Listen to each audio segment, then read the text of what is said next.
Naaresto na ang dayuhang vlogger na nagvideo ng pambabastos niya sa mga gwardya at sa mga namamasyal sa BGC sa Taguig. Meron pang ang CQ na tinangkang agawan ng baril.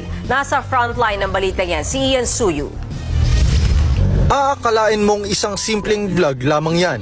Ang lalaking nakaitim na t-shirt, nilapitan ng isang ginang na naglalakad sa labas ng mall sa BGC, Taguig City. I'm gonna rob you if you keep walking away. I want to give you money. No? Okay. Pero ang babae, hindi siya pinansin at dire-diretso lang na naglakad. Ang foreigner naman, may pahabol pang panglalait. Okay, because you got a COVID mask, you liberal. Go get your vaccine. Pumasok ang lalaki sa isang mall at bigla niyang inagaw ang sombrero ng security guard saka tumakbo.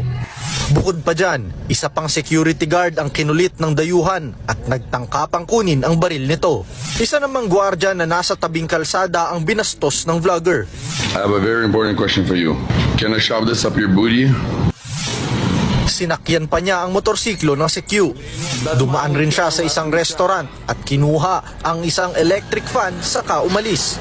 Ang lalaking yan nakilalang si Vitaly Zdorovetsky, 33 years old, isang Russian-American vlogger. Sunod-sunod ang reklamong natanggap ng Taguig City Police mula sa pamunuan ng BGC dahil sa panggugulo ng lalaki. Parang hindi po normal yung behavior nitong vlogger na to. Kasi doon pa lang po hindi magandang biro iyon eh. Kasi dapat maging aware din po, lalo na sila, bukod sa police, syempre, yung mga guard natin na yan, syempre sila din po nagme-maintain ng peace and order. So hindi nila alam kung ano yung next na gagawin nitong vlogger na to. Kanina, nagtungo sa tanggapan ng pulisya ang mga empleyado para magreklamo. Ngunit tumanggi silang humarap sa aming kamera. Sa kabuuan, 4 na CQ at isang store manager ang nagsampa ng patong-patong na reklamo laban sa vlogger. Kabilang dyan ang unjust vexation at theft. Nakikipagtulungan na rin daw ang mga pulis sa NBI at Bureau of Immigration. Naaresto na ang dayuhang vlogger na nagvideo ng pambabastos niya sa mga gwardya at sa mga namamasyal sa BGC sa Taguig. Meron pang ang CQ na tinangkang agawan ng baril. Nasa frontline ng balita yan, si Ian Suyu. Aakalain mong isang simpleng vlog lamang yan. Ang lalaking nakaitim na t-shirt, nilapitan ng isang ginang na naglalakad sa labas ng mall sa BGC, Taguig City. I'm gonna rob you if you keep walking away. I want to give you money. No? Okay. Pero ang babae, hindi siya pinansin at dire-diretso lang na naglakad. Ang foreigner naman, may pahabol pang panglalait. Okay, because you got a COVID mask, you liberal. Go get your vaccine. Pumasok ang lalaki sa isang mall at bigla niyang inagaw ang sombrero ng security guard saka tumakbo. Bukod pa dyan, isa pang security guard ang kinulit ng dayuhan at nagtangkapang kunin ang baril nito. Isa namang gwardya na nasa tabing kalsada ang binastos ng vlogger. I have a very important question for you. Can I shove this up your booty? Sinakyan pa niya ang motorsiklo ng CQ. Dumaan rin siya sa isang restaurant at kinuha ang isang electric fan saka umalis.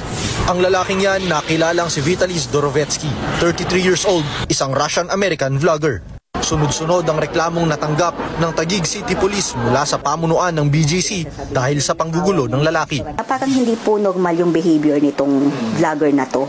Kasi doon pa lang po hindi magandang biro iyon eh. Kasi dapat maging aware din po, lalo na sila, bukod sa police, syempre, yung mga guard natin na yan, syempre sila din po nagme-maintain ng peace and order. So hindi nila alam kung ano yung next na gagawin nitong vlogger na to. Kanina, nagtungo sa tanggapan ng pulisya ang mga empleyado para magreklamo. Ngunit tumanggi silang humarap sa aming kamera. Sa kabuuan, 4 na CQ at isang store manager ang nagsampa ng patong-patong na reklamo laban sa vlogger. Kabilang dyan ang unjust vexation at theft. Nakikipagtulungan na rin daw ang mga pulis sa NBI at Bureau of Immigration. Naaresto na ang dayuhang vlogger na nagvideo ng pambabastos niya sa mga gwardya at sa mga namamasyal sa BGC sa Taguig. Meron pang ang CQ na tinangkang agawan ng baril. Nasa frontline ng balita yan, si Ian Suyu. Aakalain mong isang simpleng vlog lamang yan. Ang lalaking nakaitim na t-shirt, nilapitan ng isang ginang na naglalakad sa labas ng mall sa BGC, Taguig City. I'm gonna rob you if you keep walking away. I want to give you money. No? Okay. Pero ang babae, hindi siya pinansin at dire-diretso lang na naglakad. Ang foreigner naman, may pahabol pang panglalait. Okay, because you got a COVID mask, you liberal. Go get your vaccine. Pumasok ang lalaki sa isang mall at bigla niyang inagaw ang sombrero ng security guard saka tumakbo. Bukod pa dyan, isa pang security guard ang kinulit ng dayuhan at nagtangkapang kunin ang baril nito. Isa namang gwardya na nasa tabing kalsada ang binastos ng vlogger. I have a very important question for you. Can I shove this up your booty? Sinakyan pa niya ang motorsiklo ng CQ. Dumaan rin siya sa isang restaurant at kinuha ang isang electric fan saka umalis. Ang lalaking yan nakilalang si Vitaly Zdorovetsky, 33 years old, isang Russian-American vlogger. Sunod-sunod ang reklamong natanggap ng Taguig City Police mula sa pamunuan ng BGC dahil sa panggugulo ng lalaki. Parang hindi po normal yung behavior nitong vlogger na to. Kasi doon pa lang po hindi magandang biro iyon eh. Kasi dapat maging aware din po, lalo na sila. Bukod sa police, syempre, yung mga guard natin na yan, syempre, sila din po yung nag-maintain ng peace and order. So, hindi nila alam kung ano yung next na gagawin nitong vlogger na to.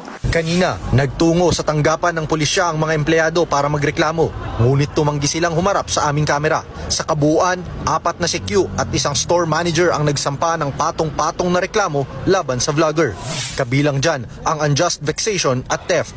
Nakikipagtulungan na rin daw ang mga pulis sa NBI at Bureau of Immigration.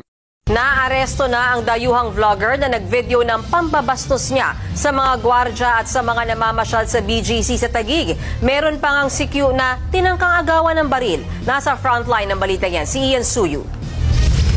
Aakalain mong isang simpleng vlog lamang yan. Ang lalaking nakaitim na t-shirt, nilapitan ng isang ginang na naglalakad sa labas ng mall sa BGC, Taguig City. I'm gonna rob you if you keep walking away. I want to give you money. No? Okay. Pero ang babae, hindi siya pinansin at dire-diretso lang na naglakad. Ang foreigner naman, may pahabol pang panglalait. Okay, because you got a COVID mask, you liberal. Go get your vaccine. Pumasok ang lalaki sa isang mall at bigla niyang inagaw ang sombrero ng security guard saka tumakbo. Bukod pa dyan, isa pang security guard ang kinulit ng dayuhan at nagtangkapang kunin ang baril nito.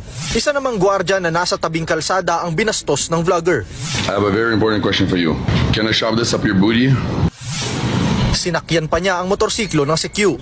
Dumaan rin siya sa isang restaurant at kinuha ang isang electric fan saka umalis. Ang lalaking yan nakilalang si Vitaly Zdorovetsky, 33 years old, isang Russian-American vlogger.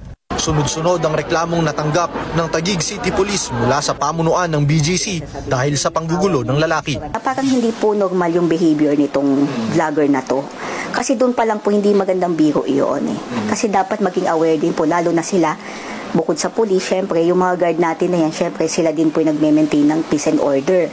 So, hindi nila alam kung ano yung next na gagawin nitong vlogger na to. Kanina, nagtungo sa tanggapan ng pulisya ang mga empleyado para magreklamo. Ngunit tumanggi silang humarap sa aming kamera. Sa kabuuan, 4 na CQ at isang store manager ang nagsampa ng patong-patong na reklamo laban sa vlogger. Kabilang dyan ang unjust vexation at theft. Nakikipagtulungan na rin daw ang mga pulis sa NBI at Bureau of Immigration.